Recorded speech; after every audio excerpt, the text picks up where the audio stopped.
I babysat for a single mum down the road. She was going out with her new boyfriend. It was a cute 5-year-old boy, very timid though, and I myself was 15 at the time. The night is going fine, so we decide to do some arts and crafts. He gets up and runs over to grab some scissors and runs back. I say, "Hold up, slow down. You shouldn't run with those. It's bad and dangerous." He instantly drops the scissors and begins to sob, turning around and defeatedly heads towards the kitchen. I'm completely baffled and follow him. I say I'm confused and ask what's going on. He points to a drawer and through sobs over 20 seconds manages to struggle out in sobs that it's the silverware drawer. But prominent on the top is a large knife, which I see has some flecks of blood on it. I turn around to him, and he has taken his pants off. On his legs, I see countless cuts, some scars looking years old, some a day or two old. So I'm in a weird mix of confusion, fear, pity, and sadness. He had been cut on as punishment for any little thing he did wrong. I close the drawer and kneel down and tell him I'm so sorry and that I would never cut him, and ask him to put his pants back on. It takes about 20 minutes for me to console him, for him to stop crying and calm down, and believe that I'm not going to cut him and that this isn't a test. I get some treats for us, letting him choose a TV show and sit him down on the couch. I say I need to make a quick call, but I'll be right around the corner and back ASAP. He agrees. I call the cops. I let them know he's still very shaky and I'd like to hang up and go be with him. Before I do so, I decide to deadbolt the doors just in case. Lucky for me too, the mum makes it before the cops. I gave the kid my Discman and headphones and sent him upstairs so that he couldn't hear any of the ensuing unpleasantries. I go to the door and tell her she's not coming in until the cops arrive. She freaks out and screams at me and is pounding on the door, yelling to be let in, ordering the kid to let her in or it will happen. She goes around to all the doors and tries them. Just as she grabs a brick and approaches a window, the cop pulls in. She drops the brick and goes to them in hysterics, claiming I'm threatening to hurt her boy and that I'm doing terrible things. I open the door and approach. The cop yells at me to stay where I am, and one of them runs up to me and grabs hold. I do not resist and explain the situation. Halfway through, the mum screams at me, "Liar! You did this! You hurt my boy!" The other cop manages to stop her screaming at me, and I convince my cop to step further away so that I can finish. The cops converse and tell me I'm going to be cuffed and put in the cruiser until medical services get there to inspect the child. I successfully argue that mum and son should not be alone together.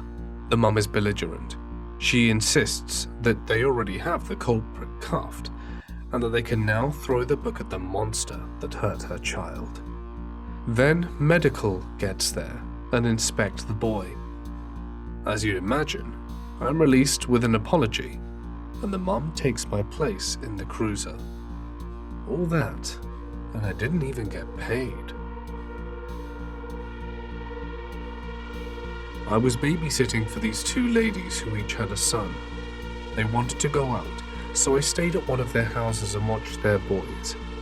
It was around 8 p.m, and the boys were sitting on the couch playing on their iPads and whatnot, when someone knocked on the door. I asked them if anyone was supposed to come over, and they both said no. I go over and check the eye hole in the door, and it's some guy in a grey hoodie deliberately hunched over so that I couldn't see his face.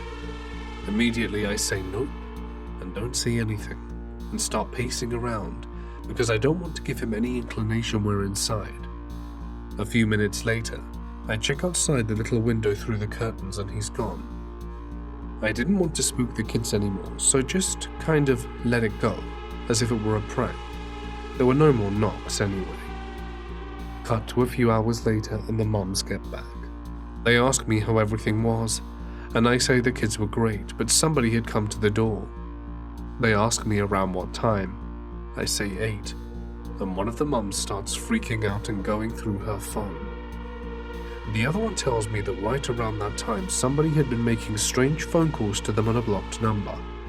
They hadn't disguised their voice and were saying things like, "I can see you through your window."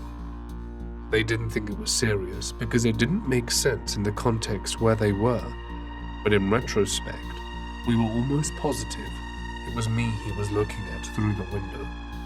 They escorted me to my car, and I touched base later, and apparently nothing strange ever happened after that, and the ladies have no clue what it could have been.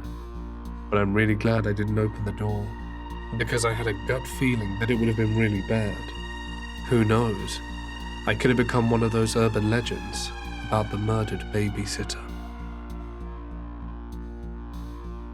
I grew up in a small town, the type where people don't really lock their doors, at least they didn't used to.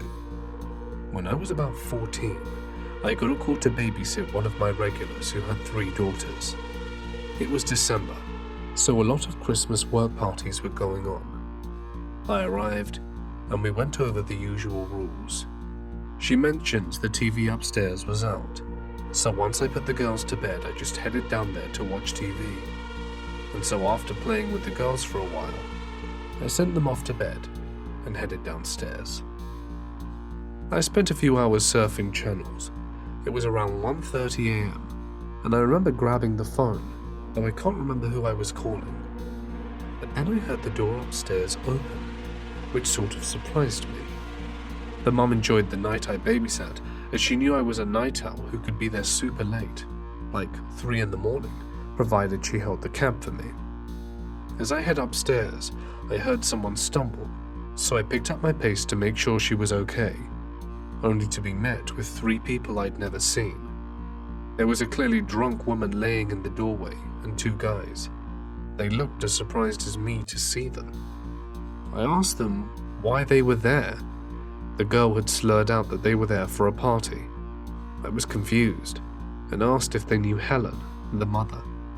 One of the guys looked me up and down, and I began getting even more uncomfortable at the whole situation.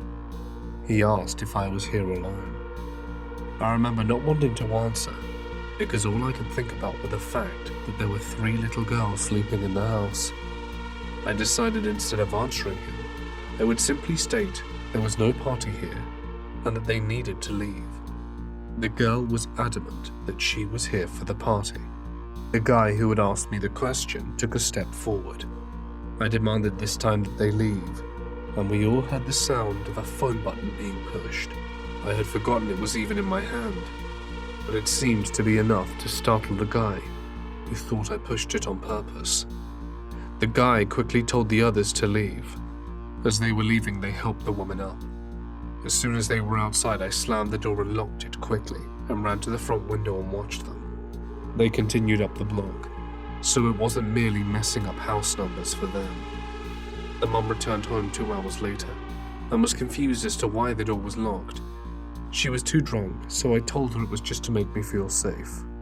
I felt stupid for not really telling someone, but they didn't do anything really. Although, I know if I had not have gone up quick enough, that night could have ended up far worse than it did.